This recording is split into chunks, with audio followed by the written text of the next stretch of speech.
Welcome to Real Human Voices. Reading really old books. Hello, everybody. I am Hair Bear. And I am Ink. And we are Real Human Voices. Reading really old books. Indeed. So we're starting at a bit of a different format. Ink had an idea. That sounds like a threat. That's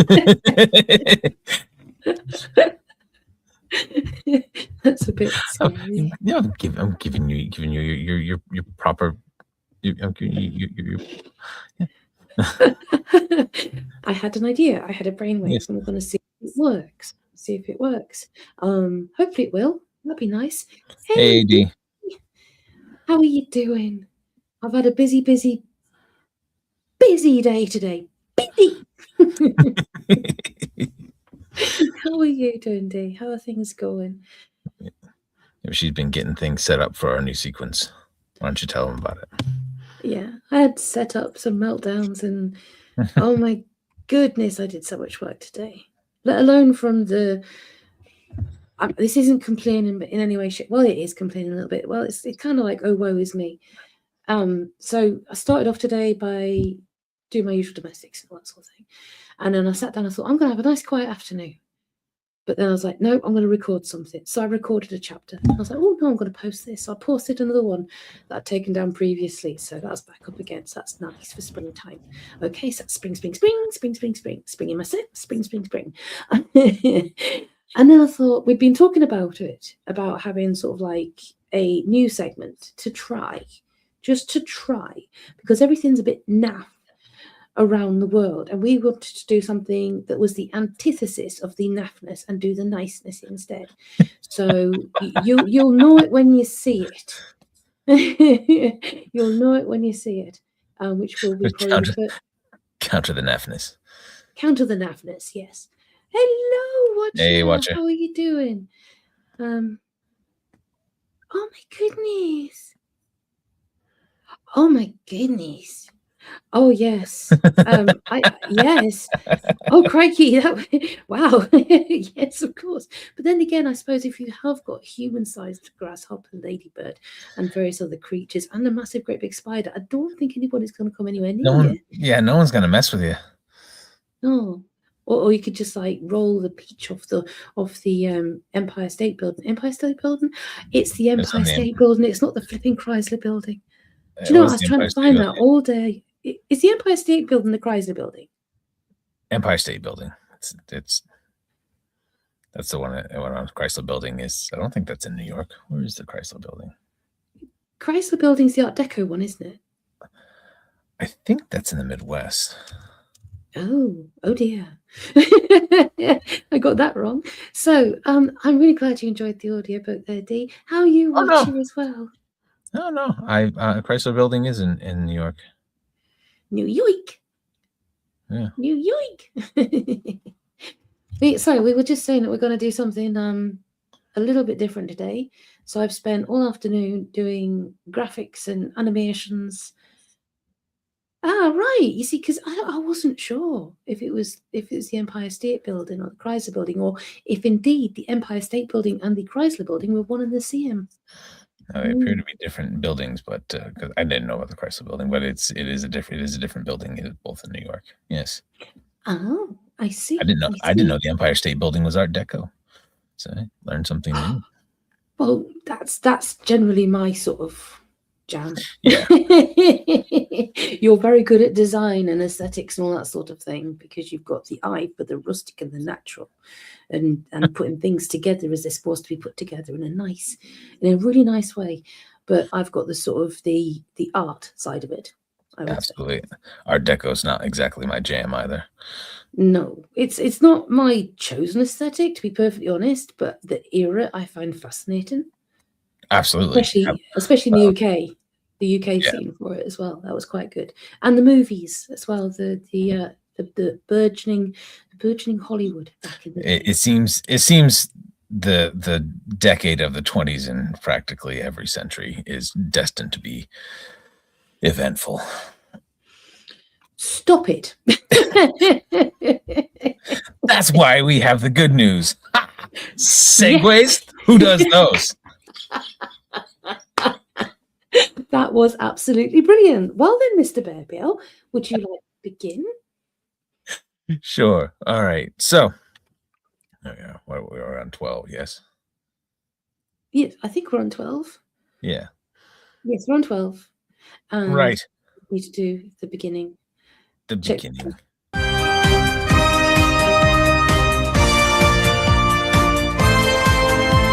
Soul Bleach News.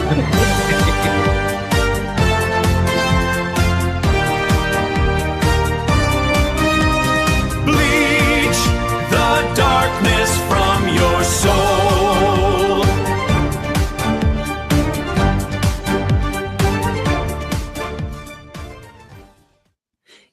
Ta-da! This is our new segment. Absolutely brilliant. I just can't even. It's the tune for me. That video Right. took me all afternoon to put together, to create and put together all the different bits and bobs on it. And the tune. Bear came up with a title for the show, for the segment. Oh, goodness. Dwarfs don't like heights. Oh, my goodness. I'm so glad you got to see the memorial, though. I really am. That's always good. I don't think you're a dwarf, unless you are below 4'8". But then again, that just makes you mighty because dwarfs are awesome. That depends on where you are. There's some states where you can have a handicap placard if you're under 5 feet. Really? Goodness. What about if you're a kid? Does that mean kids get them? No, not if you're a kid. If you're a full-grown adult, I believe, yes. Well, you shouldn't be driving anyway if you're a kid. That's like that's like having the braille numbers on the drive-through ATMs. Hello, Indeed. Northman. Hello, Northman. Great to have you here. You missed the intro, man. I think we'll have to play it again just so you can see it. We'll have to play it again. Oh no.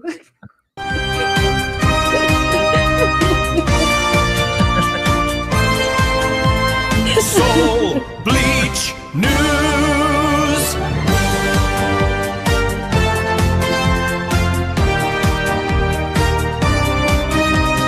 Bleach the darkness from your soul.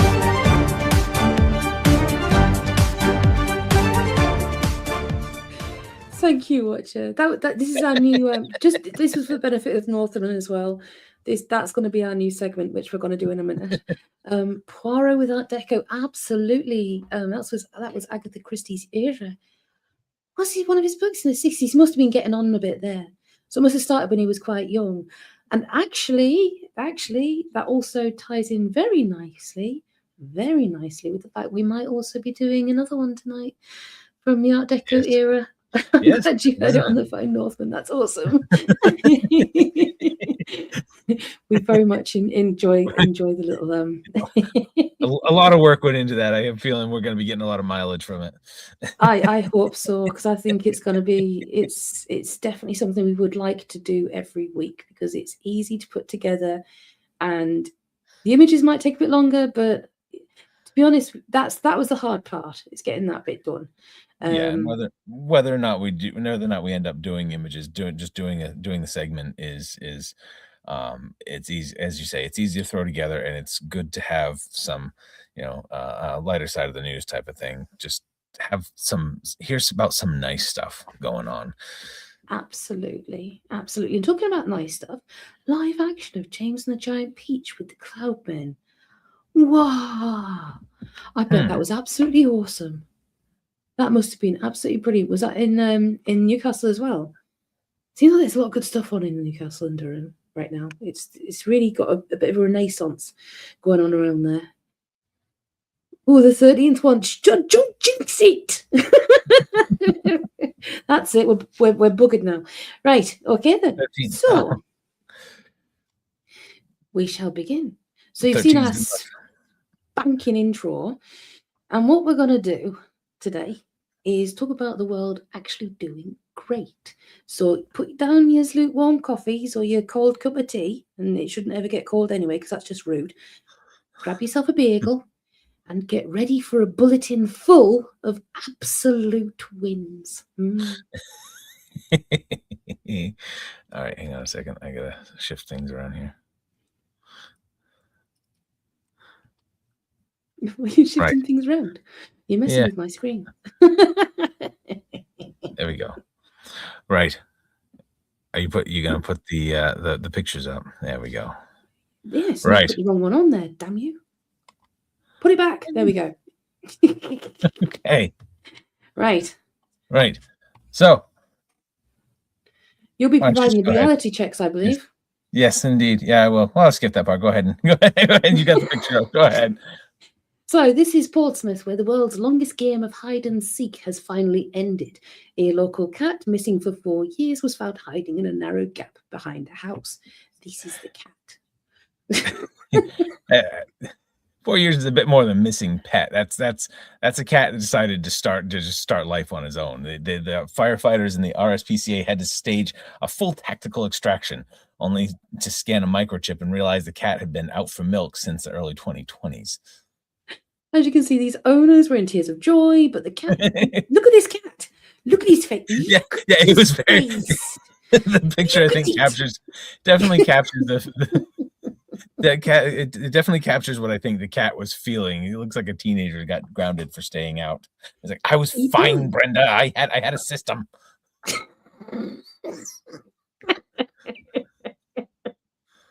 Okay.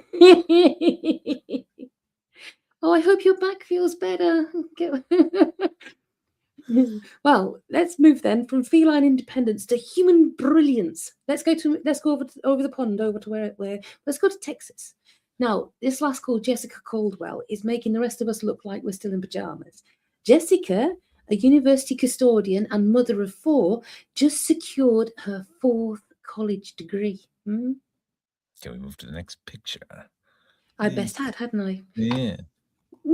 There she is. She's smiling. She's happy. Thank you. She told reporters, I was cleaning the classrooms at night and sitting in them during the day. She literally mopped her way to a master's.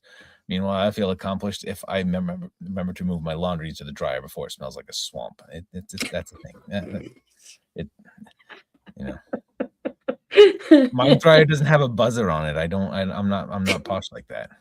I don't think you would spend a long time taking your clothes from the washing machine to the dryer. I think it's taking it from the dryer to the cupboard and the drawers and Oh yeah. I think but it smells nice, even though it's wrinkly. So wrinkly's okay.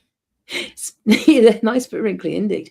Yeah, well, this lass, she's a legend. I mean, if there's a degree in being an absolute boss, she is the dean of the faculty, definitely.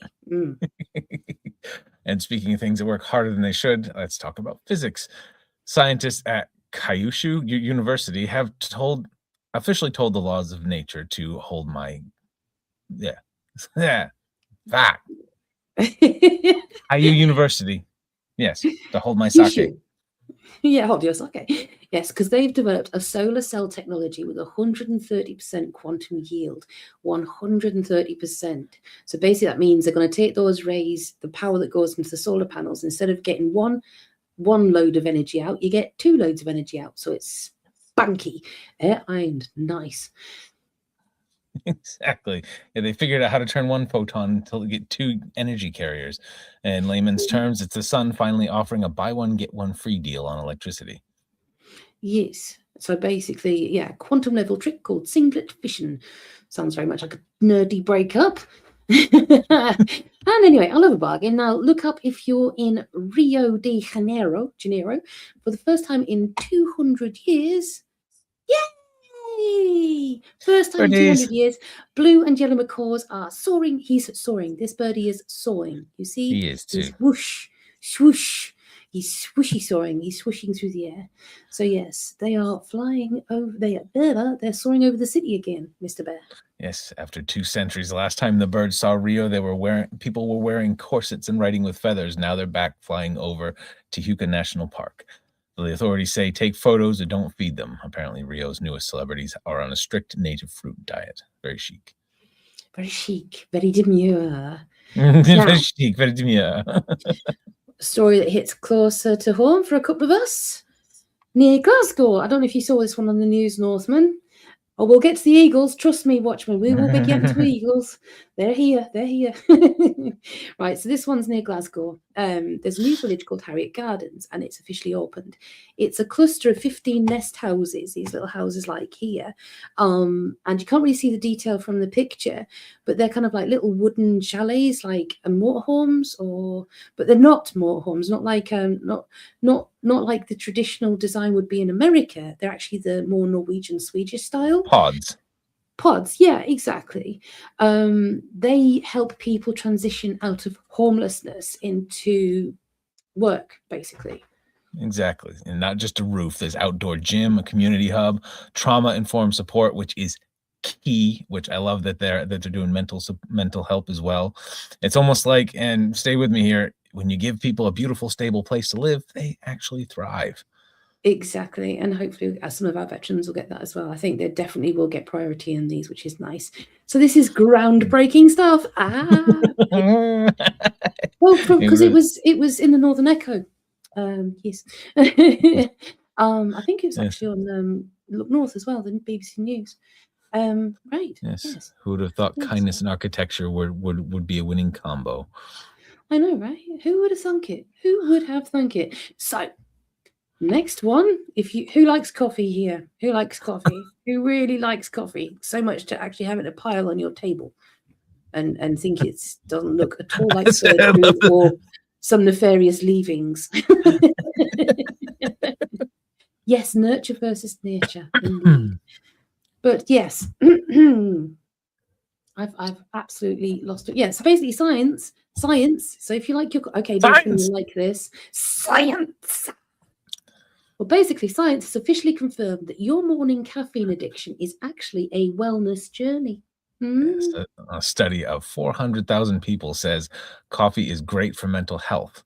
So finally, having the habit of vibrating through morning meetings is classified as medical self-care. You're welcome, HR. And he does look like he's vibrating on something with that smile. But talking of soaring high, we mentioned earlier on that we were going to talk about eagles. Oh, I love chai tea. Eagles. Golden eagles specifically. Coffee pods machine, you never plugged it in. A lot of people haven't. Yes, golden eagles. I've lost my point again. Now, after 150 years, they're finally going to be back in the English skies. Yes. So yes, that's I believe a 150-year absence would be called ghosting, but the government has cleared them for re-entry. It's a bold move for the eagles, honestly. Have you seen the price of the rent in England lately? They'll be nesting in a studio apartment for $2,000 a month before they know it. Probably. At least they'll have a great view. But yeah, no, it's also golden eagles, but I think also they're going to be reintroducing wolves as well. South really? Trying to be the you mentioned that this year. Oh my goodness. I don't see it. But you never know. But yeah, I'm sure we were talking about it a few months ago. I remember you mentioned it. Now that you talk about it. Yeah, we talked about because we were talking about Yellowstone and the success they've had with wolves in Yellowstone and balancing the ecosystem. Yeah. I think a lot of them will be in the Highlands in the north, so we'll probably go up to Kielder or go up to Lake District and have a little look, see if we can spot some eagles. Right there, where did we get to? So I believe we got two, looking at Złotoczecha, did we? Yes, we did. Thank you for pronouncing that for me because I was at a loss. You're okay. Now this little lass, right? I had to do a picture of her here. So this little lass is 6 years old and has already published 3 books. Now, when I was 6, I could read, but my interest in actually publishing books was superseded by my literary achievement at that age being writing my name on the wall in crayon and various other things. I think I tried to eat crayons around that age. Złoto out here building a publishing empire. She's basically the Shakespeare of the playground, except with better snacks and presumably fewer tragic endings. Much hopes. But I love what it's got here. It's like the playground where imagination lives and plays by William Shakespeare, childhood edition. Now let's talk about snacks, shall we? This might be good news on some senses and bad news on others. Well, I like all the snacks here. These I do like crisps. Good snacks. I like crisps. I like carbs sometimes, but I like crisps. Yes. These are all very good snacks. They are very good snacks, but the UK is officially banning sugary treats from school lunches, and greasy things are only allowed once a week. So it's fresh fruit from here on out. They were doing that when we were kids. Like way back in the 80s and 90s, they were doing that. You only got chips once a week. They didn't do that here. But yes, so fresh fruit from here on out. Yes, bad day for custard creams, but millions of kids are currently staring at apples with a suspicion usually reserved for the vegetable drawer. But hey, it means fewer sugar-induced tantrums in the afternoon. Every teacher in the country just got an early Christmas present. This one did. She's jumping up and down for joy. She's like, yay! Yeah, because she's eating all the snacks. She's eating all the sugary snacks that she's confiscated. That's why she's jumping all over the place. She's not joyful. She's on a sugar high. That one. She's gonna crash by 2, and then she's gonna be in trouble. Now this one's really, really special. I love this one. So it's a heavy hitting win, a big win. So the global voluntary life checkout rates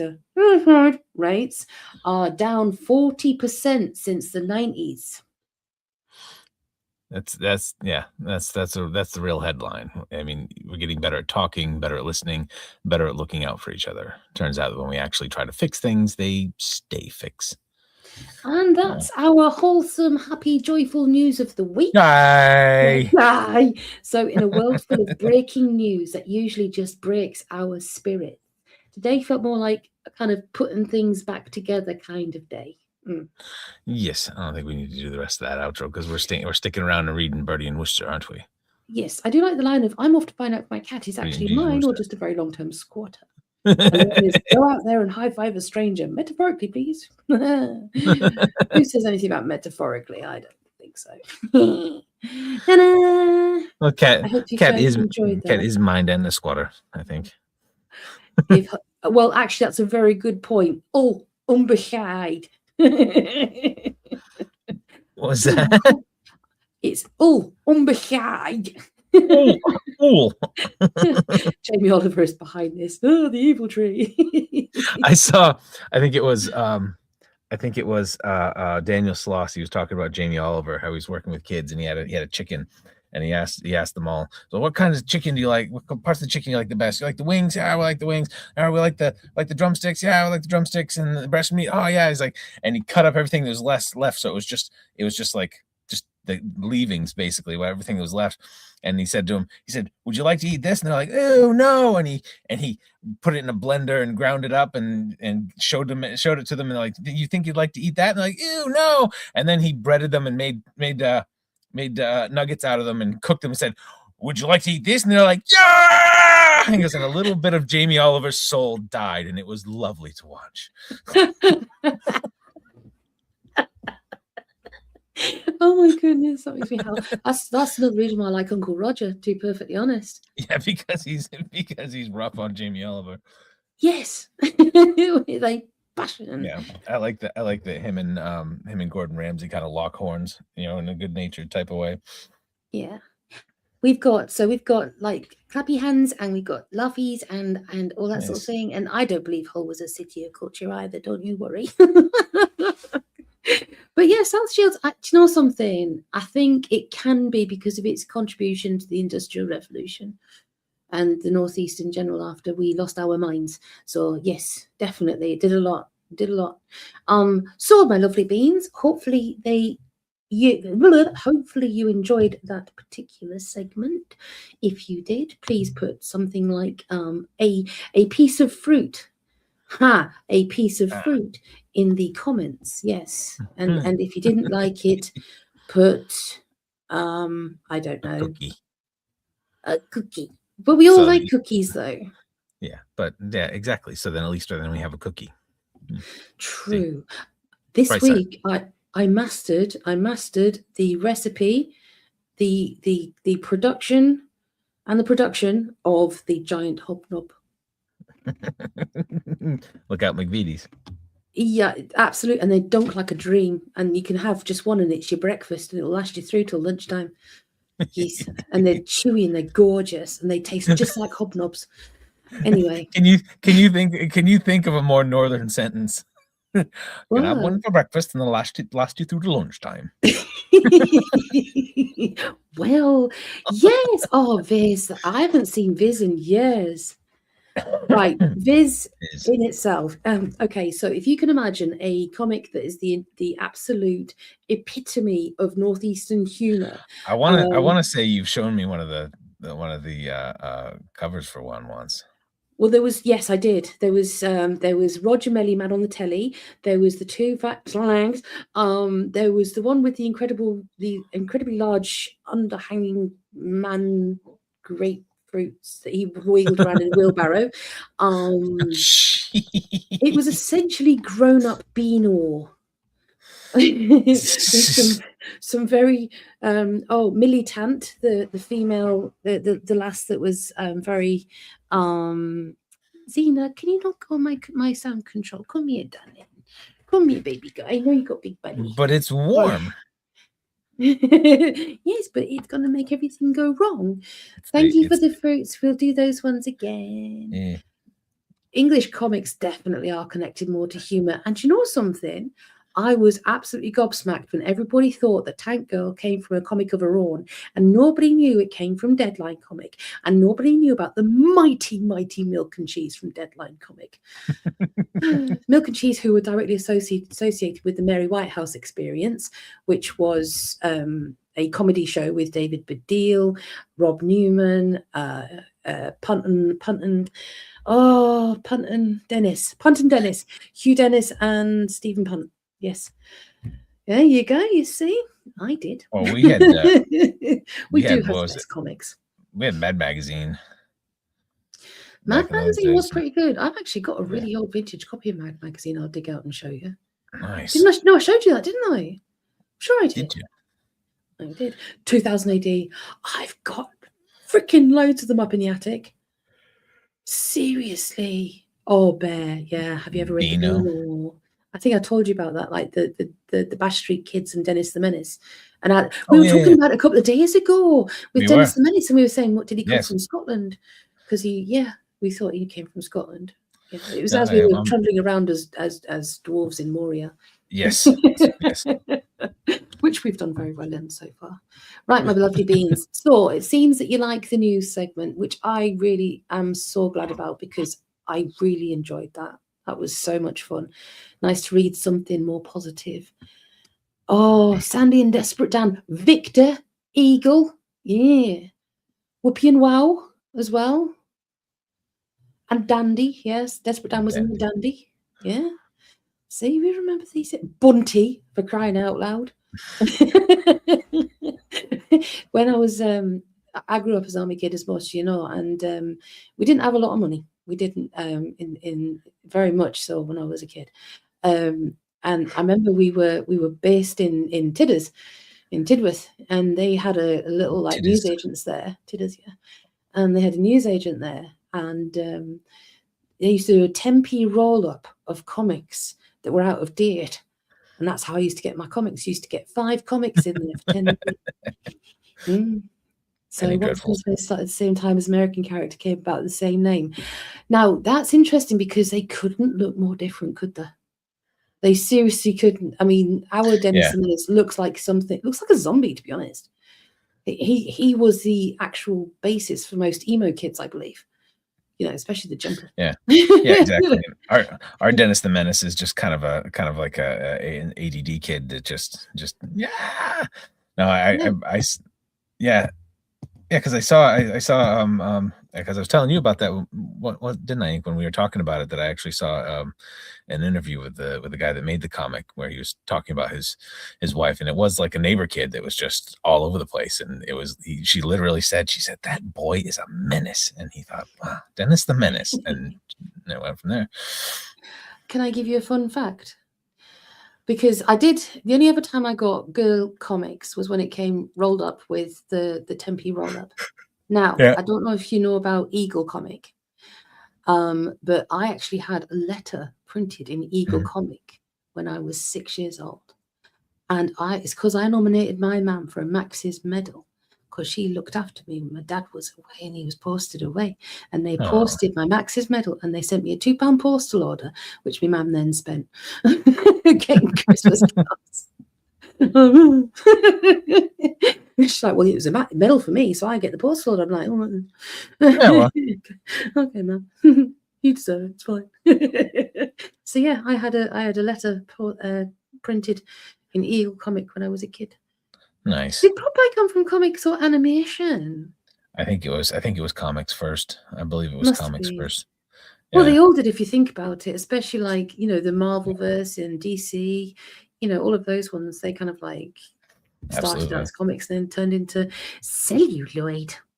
So, Mr. Bear, we are getting on for time. So are we looking at doing some, you can say it. You want to do some Jeeves and Wooster? Could do some Jeeves and Wooster. Yeah. I don't know if these if our lovely colleagues would like us to do Jeeves and Wooster, to be perfectly honest. I don't know. I can't see any action in the chat to say they want to see Jeeves and Wooster. I'm kind of on the edge. I don't care. I want to read it. So there you go. Fun fact: when I first visited America, or the second time? Second time, I believe. Second time, I introduced Bear to Jeeves and Wooster, and we binged the freaking the whole series. Yeah, it was whole series, brilliant. All of them. It was fantastic. No, yeah, I thought Dino was Scottish. See, Dundee. I actually have family in Dundee. Well, kind of family, sort of family. But yes, and my dogs, Wicker and Jet, came from Dundee. I remember driving up there and then driving back, and then Wicker threw up on the train station platform in Darton. There you go. Yay, Jeeves and Wooster. We've got one vote for Jeeves and Wooster. So Bear's he could also do the Three Musketeers. Jeeves and Wooster we're both going to do, but the Three Musketeers just Bear will do for us. I think if you're up for it, then I think Jeeves and Wooster is the way to go. You wanting to go Jeeves and Wooster? I think only if you're sure. I don't mind, because we had them both racked up anyway. So you can always do the Three Musketeers tomorrow. Oh, the Jocks and the Geordies. Yeah. Well, both of them have passed now, because it was like a long, long time ago. But I'm sure they did. But Wicker was only 18 months when we brought him down, and Jet was 8 years old. She lived to be 20 years old, that dog. Was she 22? I think she was 22 from her certificate. Might be. Anyway, but yeah, I'm sure she was definitely barking in Scottish. Wicker was just like, die. Okay, Worcestershire. Oh my goodness, did I tell you the other day I had an American, and they were one of the channels I follow on YouTube, bless them, and they were saying Herefordshire, and I was like, stop. What is it? Need Herefordshire. Herefordshire? What I don't even know what it would be pronounced like. It's Herefordshire. Herefordshire. Okay. Yeah, that's where cows come from. Yeah, okay. So the Herefords? Yeah, we call it Hereford. Hereford? Yeah. Okay. Hereford. Roll out Hereford. Rawr. Right then. So, this short story, how many pages have we got in it? I don't know if we're gonna go with the whole thing, to be honest. It's like, because I threw it in a word. It's like 6,000 words. Okay, well, we can do what we can do, and then if we find a good stopping point, yeah. And then when we get to a stopping point, we'll go exactly, because it doesn't flick pages, this one, which is frustrating. So you've got the book from 1919, and it's My Man Jeeves by P.G. Woodhouse. Yes. 1919. And have you done a PDF, or would you like me to throw it up? I've got it on Kindle. Oh, there you go. I did You want- send to Kindle. I haven't put it on a PDF. Okay. Did you? Yeah, I put it on PDF if you want to put it. If you want me to put it on the screen. If you want to. Okay. Is that where the sauce comes from? Yes. And if you don't put it on your cheese on toast, you're a cretin. Or in your shepherd's pies. Or in anything that needs a beef mince. Or your stir fry. Where's the sausage? Amazing. It's also a very good marinade. I prefer pickle in my grilled cheese. What type of pickle? Branston pickle. Like dill. Piccalilli. Never had piccalilli. Oh, you should. I hear it's acquired. It could strip paint and it's awesome. Yes, Yeah. bolognese. Absolutely. Sketty bolognese. Seriously. I'll tell you what I had yesterday that was absolutely amazing. I had tempeh and I made it into a sandwich with like mixed greens and brown bread. It was flipping lovely. I made the marinade with like no salt soy sauce, garlic, spring onions. No, it wasn't soy sauce. It was freaking balsamic vinegar. That was it. Balsamic vinegar, a little bit of water, a little bit of lemon juice. Balsamic really vinegar balance out that acidity. Yes. Salt, pepper. No, not salt. Just pepper, Korean chili flakes, green onions, and garlic. And my God, that was freaking lovely. Tempeh is lovely. Amazing.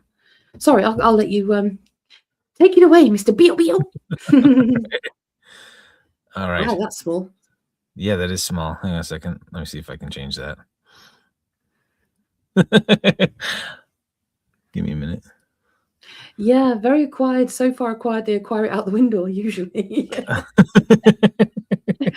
I saw an American the other day trying to try Coleman's mustard and piccalilli. It was the funniest thing I've ever seen. Coleman's is the best ever. You gotta go easy with it. Don't get cocky with it, but it's Coleman's is great. If you like your cheesy things to taste really cheesy, like say if you have cheese on your mashed potato, you've got your cheese in there, you've got your onion in there, you've got your mashed potato, just whap a couple of dollops of Coleman's in there, cheesy. If you're making quiche, a couple of dollops of Coleman's into the cheese mix for the, cheesy. If you want to have a really cheesy cheese on toast, just spread it on underneath the cheese, cheesy. And because I have cheese that's usually dairy-free, it's kind of like cheesy. Makes it even cheesier. Cheesy. Cheesy makes it easy. Indeed. But it's not squeezy cheesy because that's Primula and that's awesome. I like Primula. It's nice. And Brie. Brie's just posh dairy. Let's face it. Yeah, you get right down to it. You had what, D? I'm disappointed. What? Well, they say you had Heinz ketchup, even though that's not really English. I can't believe you had American style mustard. That's rude. Doesn't taste of anything. No offense. Oh, and ketchup. Okay, so you had the two. You doubled up. That's fine, because you'd need the ketchup just to kind of get a bit of flavour in it. Well, unless you had decent sausages, which I bet you had decent sausages. What type of sausages did you have? Were they pork loins or pork and beef or Lincolnshire? Do you know something? In America, they don't have proper sausages. We do so. You don't. You have links. No, and skinny. We have proper sausages. There's just a lot of crap too.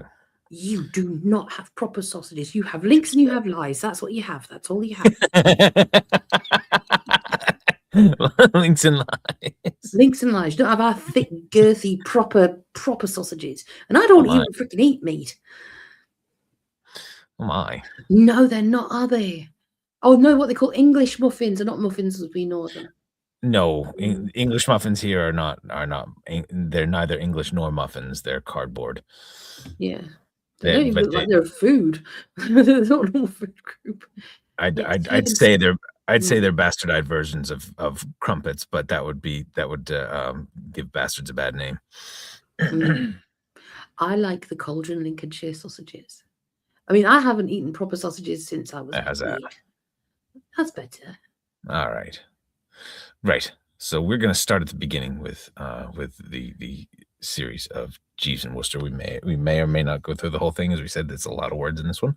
But we'll give it a go. Right. So now, I've just got to get this sausage debate going on. Okay, but you go Okay. to a Croatian butcher shop for Polish sausage. Awesome. What about your American beef? Why don't you have American beef sausages? Why? You've got all these herds and herds and herds of moo-moos. Why don't you have beef sausages? we eat too much of it. You've got piggy pig farms. You haven't got pork sausages. Like, you just don't do sausages like we do. We have pork sausages. There's pork sausages. Yes, scones. It's- They are scones and sauce. They're not biscuits and gravy. They're scones and sauce. I've had this. Trust me, Northman. I've had this debate with my American friends. No, they don't put gravy on them. 6 years. They don't put gravy on them. They put ground up sausage and cream on them and call it gravy. I'm solidly in agreement with Ink on that one. That's not gravy. They do weird crap in the South.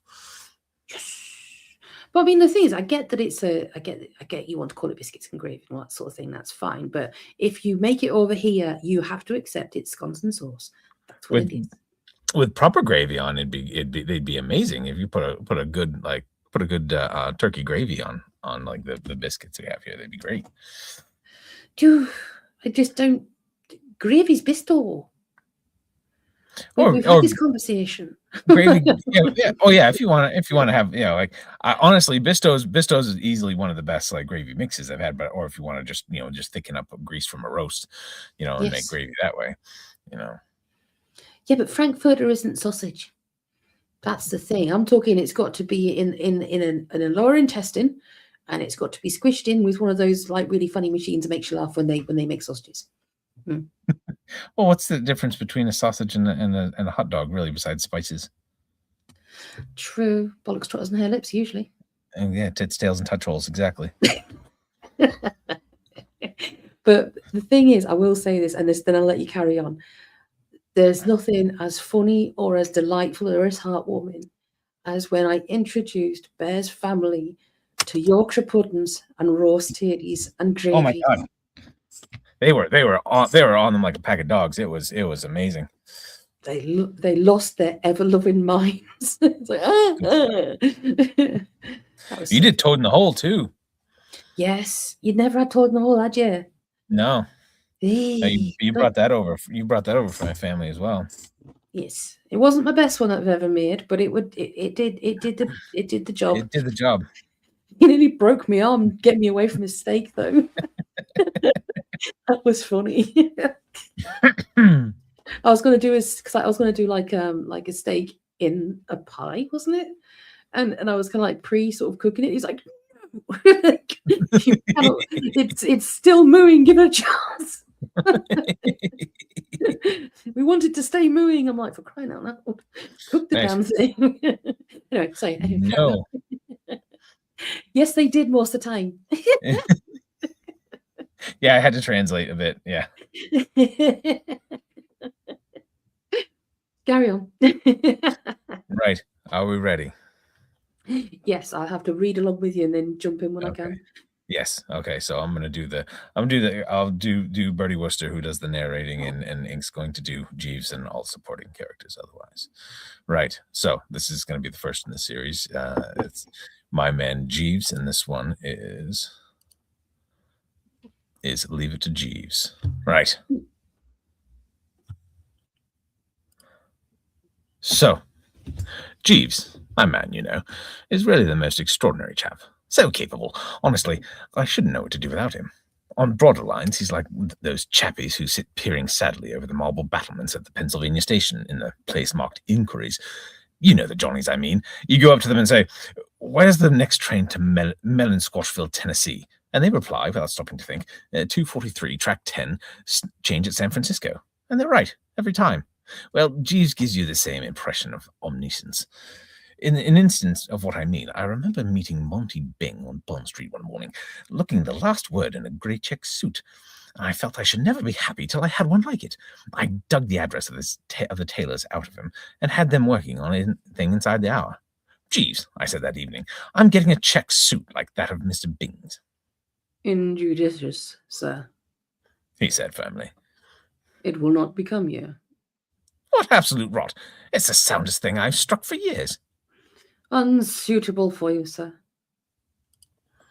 Well, The long and the short of it is that the confounded thing came home. I put it on, and when I caught sight of myself in the glass, I nearly swooned. Jeeves was perfectly right. I looked a cross between a music hall comedian and a cheap bookie. Yet Monty looked fine in absolutely the same stuff. These things are just life's mysteries, and that's all there is to it. But it isn't only that Jeeves' judgment about clothes is infallible, though, of course, that's really the main thing. The man knows everything. There was the matter of that tip on the Lincolnshire. I forget now how I got it, but it had the aspect of being the real red-hot Tabasco. Jeeves, I said, for I'm fond of the man and like him to do a good turn, like to do a good turn when I can. If you want to make a bit of money, have something on Wonder Child from the Lincolnshire. He shook his head. I'd rather not, sir. But it's a straight goods. I'm going to put my shirt on him. I do not recommend it, sir. The animal is not intended to win. Second place is what the stable is after. Perfect piffle, I thought, of course. How the deuce would Jeeves know anything about it? Still, you know what happened. Wonder Child led until he was breathing on the wire, and then Banana Fritter came along and nosed him out. I went straight home and rang for Jeeves. After this, I said, not another step for me without your advice. From now on, consider yourself the brains of the establishment. Very good, sir. I shall endeavour to give satisfaction. You can get my satisfaction. Yeah, I either go for that one or end up with Benny Degrassi. That's the one. And he has, by Jove. I'm a bit of short of brain myself. The old bean would appear to have been constructed more for ornament than use. But don't you know, but give me 5 minutes to talk the thing over with Jeeves, and I'm game to advise one about anything. And that's why, when Bruce Corcoran came to me with his troubles, my first act was to ring the bell and put it up to the lad with the bulging forehead. Leave it to Jeeves, I said. I first got to know Corky when I came to New York. He was a pal of my cousin Gussie, who was in with a lot of people down Washington Square way.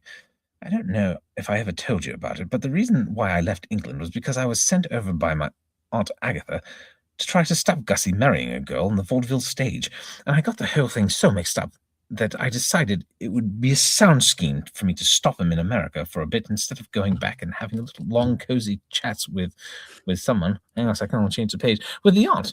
So I sent Jeeves out to find a decent apartment and settle down for a bit of exile.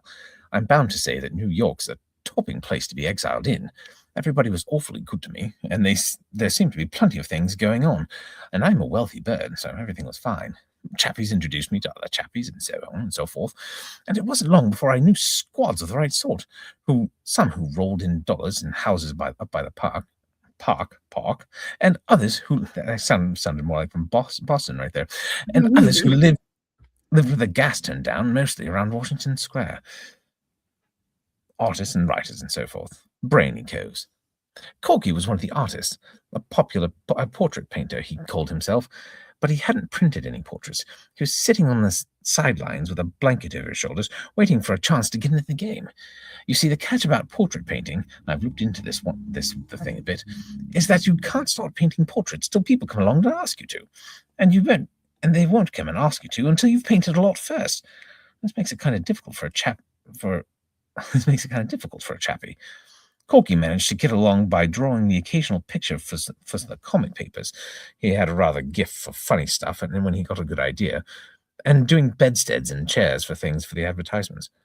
His principal source of income, however, was he derived from biting the ear of a rich uncle, one Alexander Warple, who was in the jute business.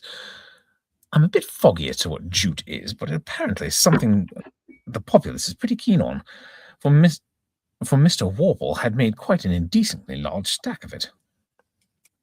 Hang on just a second. I'm going to switch something here. I'm having a hard time with this. I'll go like this. Is this one? There we go. That's better. I'm reading it. I'm getting to the point where I'm starting to read it cold past the part where I've skimmed it and it's getting a little blocked out. Anyhow. It's okay. Now, a great many fellows think that having a rich uncle is a pretty soft snap, but according to Corky, such is not the case. Corky's uncle was a robust sort of cove who looked like living forever. He was 51, and it seemed as if he might go to par. It was not this, however, that distressed poor old Corky, for he was not bigoted and no objection to the man going on living. What Corky kicked at was the way the above Wurple used to harry him. Corky's uncle, you see, didn't want him to be an artist. He didn't think he had any talent in that direction. He was always urging him to chuck art and go into the jute business and start at the bottom and work his way up. Jute had apparently become a sort of obsession with him. He seemed to attach almost spiritual importance to it. And what Corky said was that while he didn't know what they did at the bottom of the jute business, instinct told him that it was something too beastly for words. Corky, moreover, believed that in his future as an artist, some say, he said, he was going to make a hit. Meanwhile, by using the utmost tact and persuasiveness, he was inducing his uncle to cough up very grudgingly a small quarterly allowance. 51? What, for being an old cove? Hey, you know what? This was 100 years ago. Yeah. He wouldn't have got this if his uncle hadn't had a hobby. Mr. Warble was peculiar in this respect. As a rule, from what I've observed, the American captain of industry doesn't do anything out of business hours. When he's put the cat out and locked up his office at night, he just relapses into a state of coma from which he emerges only to start being captain of industry again. But Mr. Warble, in his spare time, was what is known as an ornithologist. He had written a book called American Birds, and he was writing another to be called More American Birds. Creative. When he had finished that, the presumption was he was going to begin a third and keep on until the supply of American Birds gave out. Corky used to go to him about once every 3 months and let him talk about American Birds. Apparently, you could do what you liked with old Warble if you gave him his head first on his pet subject. So these little chats used to make Corky's allowance all right for the time being. But it was pretty rotten for the poor chap. There was the frightful suspense, you see, and apart from that, birds, except when broiled in the society of a cold bottle, bored him stiff.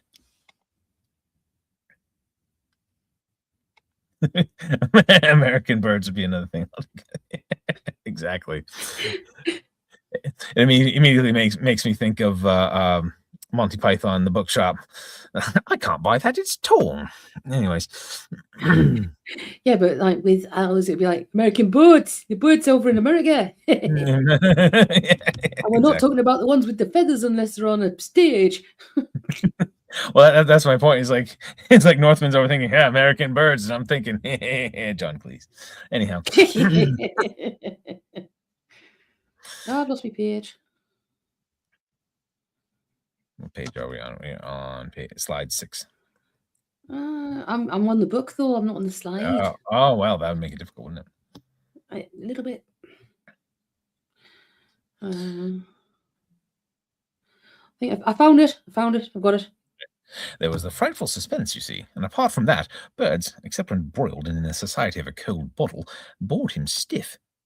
To complete the character study of Mr. Warble, he was a man of extremely uncertain temper, and his general tendency was to think that Corky was a poor chump, and that whatever step he took in any direction on his own account was just another proof of his innate idiocy. I should imagine Jeeves feels very much the same about me. So when Corky trickled into my apartment one afternoon, shooing a girl in front of him, he said, "That'd be you." Oh, sorry, Bertie, I want you to meet my fiancée, Miss Singer. The aspect of the matter which hit me first was precisely the one which he had come to consult me about. The very first words I spoke were, "Corky, how about your uncle?" Oh shit, I'm supposed to be American. Okay, carry on. That's okay. The poor chap gave me one of those mirthless laughs. He was looking anxious and worried, like a man who's done the murder all right, but can't think of what the deuce to do with the body. We're so scared, Mr. Wooster, said the girl. We were hoping that you might suggest a way of breaking it to him. Muriel Singer was one of those quiet, appealing girls who have a way of looking at you with their big eyes as if they thought you were the greatest thing on earth and wondered that you hadn't got onto it yet yourself.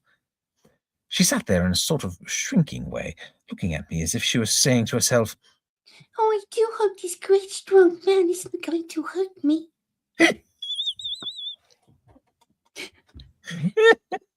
So, She gave a fellow a protective kind of feeling, made him want to stroke her hand and say, "There, there, little one," or words to that effect. Stroking my hand. She made me feel that there was nothing I wouldn't do for her. She was rather like one of those innocent-tasting American drinks which creep imperceptibly into your system so that before you know what you're doing, you're starting out to reform the world by force if necessary, and pausing on your way to tell the large man in the corner that if he looks at you like that, you will knock his head off. What I mean is, she made me feel alert and dashing, like a jolly old knight-errant or something of that kind. I felt that I was with her in this thing to the limit. "I don't see why your uncle shouldn't be most awfully bucked," I said to Corky. "He will think Miss Sugar is the ideal wife for you." Corky declined to cheer up. You don't know him. Even if he did like Muriel, he wouldn't admit it. That's the sort of pig-headed guy he is. He would be a matter of principle with him to kick. All he would consider would be that I had gone and taken an important step without asking his advice. And he would raise Cain automatically. He's always done it. Shit. Shut up. I can't do New York. Well, there's no reason that Corky couldn't have come up from the south. I strained the old bean to meet this emergency. "You want to work it so that when he makes Miss Singer's acquaintance without knowing that you know her, then you come along." But how can I work it that way? I saw his point. That was the catch. "There's only one thing to do," I said. What's that? "Leave it to Jeeves." And I rang the bell. Sir? Said Jeeves, kind of manifesting himself. One of the rummy things about Jeeves is that unless you watch like a hawk, you very seldom see him come into a room.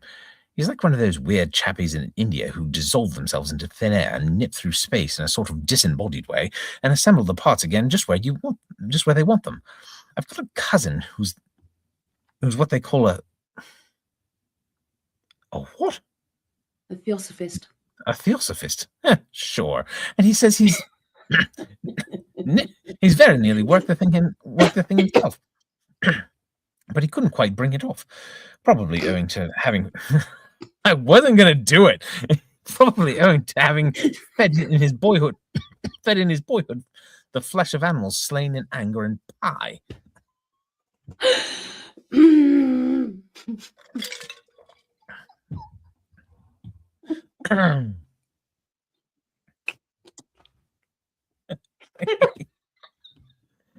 Yeah, that's Ink's definitely nailed the foghorn leghorn. Yes. Oh, good. I'm trying to be good. I see your messages there and I'm like, I'm going to be good. I'm going to be good. I'm going to be good. The moment I saw the man standing there, registering respectful attention, a weight seemed to roll off my mind. I felt like a lost child who spots his father in the offing. There was something about him that gave me confidence. Jeeves is a tallish man, with one of those dark, shrewd faces. His eye gleams with the light of pure intelligence. "Jeeves, we want your advice." Very good, sir. I boiled down Corky's painful case into a few well-chosen words. "So you see what it amounts to, Jeeves. We want you to suggest by some way by which Mr. Warple can make Miss Singer's acquaintance without getting onto the fact that Mr. Cochrane already knows her. Understand?" Perfectly, sir. "Well, try to think of something." I have thought of something already, sir. "You have?" Well, the scheme I would suggest cannot fail of success, but it has what may seem to you a drawback, sir, in that it requires a certain financial outlay. He means, I translated to Corky, that he's got a pippin of an idea, but it's going to cost a bit. Naturally, the poor chap's face dropped, for this seemed to be, this seemed to dish the whole thing. But I was still under the influence of the girl's melting gaze, and I saw that this was where I started in as a knight-errant. You can count me in for that sort of thing, Corky, I said. Only too glad. Carry on, Jeeves. I would suggest, sir, that Mr. Corcoran take advantage of Mr. Warple's attachment to ornithology. How on earth did you know he's fond of birds? It's the way these New York apartments are constructed, sir, quite unlike our London houses. The partitions between the rooms are of the flimsiest nature. With no wish to overhear, I have sometimes heard Mr. Corcoran expressing himself with a generous strength on the subject I have mentioned. Oh, well? Why should not the young lady write a small volume to be entitled, let us say, The Children's Book of American Birds, and dedicate it to Mr. Warple? A limited edition could be published at your expense, sir, and a great deal of the book would, of course, be given over to eulogistic remarks concerning Mr. Warple's own larger treatise on the same subject. I should recommend the dispatching of a presentation copy to Mr. Warple immediately on publication, accompanied by a letter in which the young lady asked to be allowed to make the acquaintance of one to whom she owes so much. This would, I fancy, produce the desired result, but as I say, the expense involved would be considerable. I felt like the proprietor of a performing dog on the vaudeville stage when the tiger's just pulled off his trick without a hitch. I had betted on Jeeves all along, and I had known that he wouldn't let me down. It beats me sometimes why a man of his genius is satisfied to hang around pressing my clothes and whatnot. If I had half Jeeves' brain, I should have a stab at being Prime Minister or something. Jeeves, I said, that is absolutely ripping. One of your very best efforts. Thank you, sir. The girl made an objection. But I'm sure I couldn't write a book about anything. I can't even write good letters. Muriel's talents, said Corky. Oh, sorry, carry on. Said Corky with a little cough. Lie more in the direction of the drama, Bertie. I didn't mention it before, but one of our reasons for being a trifle nervous is how Uncle Alexander would receive the news is that Muriel is in the chorus of the show Choose Your Exit at the Manhattan. It's absurdly unreasonable, but we both feel that fact might increase Uncle Alexander's natural tendency to kick like a steer. Shut up. Hey, the way he's talking, it works. It works. Okay. Yeah. Okay. Shut up. I saw what he meant. Goodness knows there was a fuss enough in our family when I tried to marry musical comedy. Was it? When I tried to marry into musical comedy a few years ago.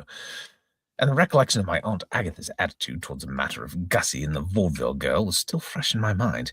I don't know why it is, but those psychology sharps could explain it, I suppose. But uncles and aunts as a class are always dead against drama, legitimate or otherwise. They don't seem to be able to stick to it at any price. But Jeeves had a solution, of course. I fancy it would be a simple matter, sir, to find some impecunious author who would be glad to do the actual composition of the volume for a small fee. It is only necessary that the young lady's name should appear on the title page. That's true, said Corky. Sorry, shitty ass.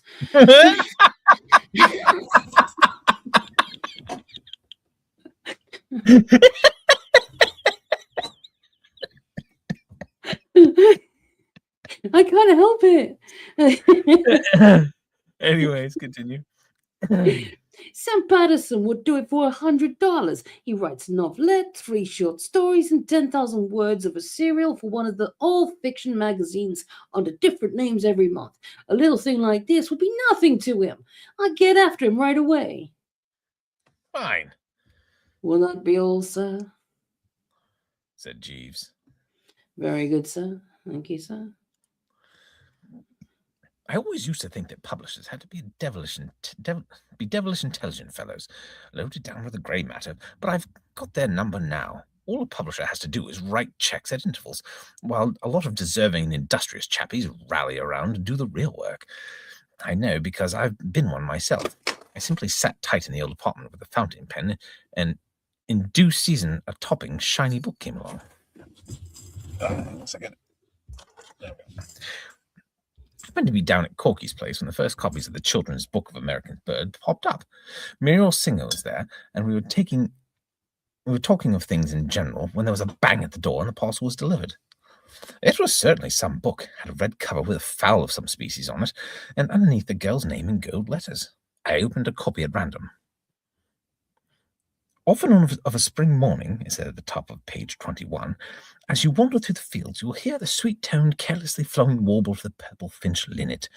When you are older, you must read all about him in Mr. Alexander Warple's wonderful book, American Birds. You see, a boost for the uncle right away, and only a few pages later he was in the limelight again in the connection with a yellow-billed cuckoo. It was great stuff. The more I read, the more I admired the chap who had written it, and Jeeves' genius in putting us onto the wheeze.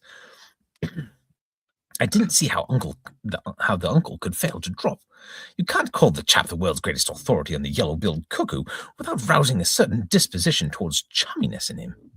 It's a cert, I said. An absolute cinch, said Corky. And a day or two later, he meandered up the avenue to my apartment to tell me that all was well. The uncle had written Muriel a letter so dripping with the milk of human kindness that he hadn't known Mr. Warple's handwriting. That if he hadn't known Mr. Warple's handwriting, Corky would have refused to believe him to be the author of it. Any time it suited Miss Singer to call, said the uncle, he would be delighted to make her acquaintance. Shortly after this, I had to go out of town. Divers Sound sportsmen had invited me to pay visits to their country places, and it wasn't for several months that I'd settled down in the city again. I had been wandering around a lot, of course, about court. So I'm starting to flag here. I could tell. Let's just finish this page off, and then we can. Yeah. I had been wondering a lot, of course, about Corky, whether it all turned out all right and so forth. And in my first evening in New York, happening to pop into a quiet sort of little restaurant, which I go to when I don't feel inclined to the bright lights, I found Muriel Singer there, sitting by herself at a table near the door. Corky, I took it, was out telephoning. I went up and passed the time of day. I think that's a good place to leave it. Yes. Yeah. And we can pick up on that again tomorrow. Do some more of it from that point onwards. Yes, the Trisha McMillan. I don't know what it is. Whenever I do a lady in New York, I always go to one where it's like, you just have to give them a little kick. I freaking love Scrooge. That's I was gonna say. That's exactly why. You've got it, dude. Attention. You just gotta smack them in the face and draw their attention. Dun dun dun. Indeed, that's one of my favorite things to do. That was one of my duet we did on that was one of my favorites. That was absolutely brilliant. I think your pratfall on that was outstanding. I was developing something of a talent for pratfalls, it seemed. Yeah, I do miss those days, but I don't miss those days. I do miss making stuff on that other platform, but I don't miss being on that other platform. I've got to say, guys, I went on it the other day. When I went on there the other day we were looking for a soundbite, I think it was. Yeah. And the thousands and thousands of videos I made for people over about just literally. Every single one had a community guidelines because they'd changed their rules. Yeah. But none of them were anything obtuse. None of them were anything that was less than PG. You know what I mean? Yeah. Like more than PG. It was all sort of like, it was all kind of like wholesome. It was the clock one, Northman. The T and the T, the ick and the ock. Yeah, the clock. The clock noise. Not all the time. Yeah. But But no, it's like, yeah, and most of what I did was lip syncing stuff, and half of those the audio has been taken down. But Your I say, videography was phenomenal. I've got to say, your filmography, videography was phenomenal. but no, because I miss having fun with it. I miss what it was. I don't, but not what it is anymore. It's become quite crazy. It's very dark, a dark place. I don't like it over there. I like it here. This is nice. This is nice. We like this. Yeah, I mean, it served a purpose throughout a time in society and humanity where people needed to come together. And I will say, we met there. We also met our friend Mike there, and our friend Boom there, and you know, Neve and also, like, you see, the thing is, the people we meet were, some of them just stayed as acquaintances and drifted away. Yeah. Some of them are still really close friends now. You know what I mean? So it's kind of like, I talk to Mike every single day. And some of them we hurled away with great velocity. Oh my goodness, yes. some of them put the ick in toxic, and then some. But you live and you learn. People are always going to people, and it's because we're Gen X, of course. We decide whether we want to people with those people or not, and generally it's not. The more people you have around, the more likely you're going to have a stinker in the bunch. Indeed, but we're not negative at all. No, that's just facts. Oh yeah, you know, it's kind of law of averages, isn't it? Definitely. But we will try and endeavour to get on tomorrow, same bat time, same bat channel, I believe.